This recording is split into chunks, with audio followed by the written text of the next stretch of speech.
एक दो तीन चार पाँच छः सात आठ नौ।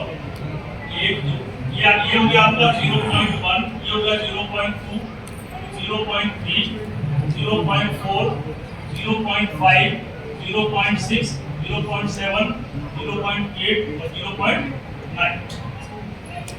मतलब एक पॉइंट है, अगर ये 1 से जोड़ रहा तो फिर ये 1.1 हो जाएगा। ऐसा करिए 0 to 1। 0 से 1 के बीच हम क्या करेंगे? 0.1, 0.2, 0.3, 0.4, 0.5, 0.6। देखिए वैसे अगर सब्जेक्ट एक्सपर्ट या विषय से ज्यादा बड़ी बात करें तो आप सभी जानते हैं कि 1 और 2 के बीच असंख्य संख्या है, लेकिन यह छोटे बच्चे तक सीमित रहना है।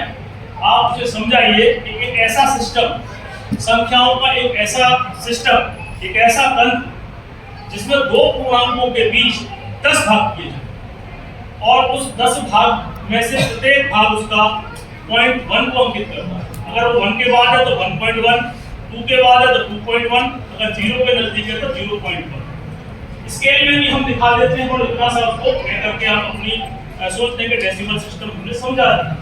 लेकिन अगर मान लीजिए यहाँ पे 1 है और यहाँ पे 0, तो फिर 10, 1 2 3 4 5 6 7 8 9 10।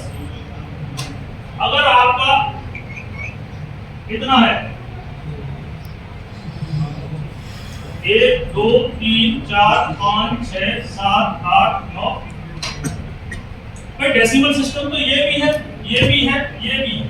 तो डेसिमल सिस्टम एक संकुचित विचार नहीं है। डेसिमल सिस्टम एक विस्तृत इसका उसका सेंस है कि ऐसा कुछ भी नहीं है दो पूर्ण संख्याओं के बीच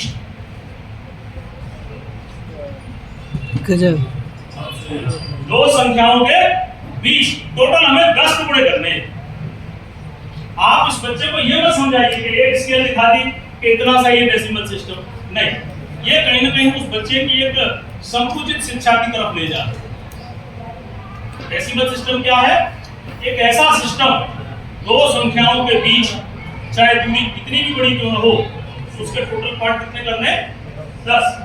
तो ये एक पार्ट है, ये आपका 0.1 है, 0.2 है, 0.3 है, 0.4 और 0.5। अगर आप इस तरह से बताएंगे तो बच्चा उसका माइंड एक आप ब्रॉड एक स्थायी ज्ञान की तरफ ले जा रहे हैं। और अगर आपने एक छोटा सा उदाहरण देके इतने में खत्म कर दिया, इसके आपने 10 पार्ट करके बता दिए, तो बच्चा कहीं ना कहीं समझ तो रहा है लेकिन विस्तृत रूप से नहीं समझ रहा, एक स्थायी ज्ञान की तरफ नहीं जा रहा।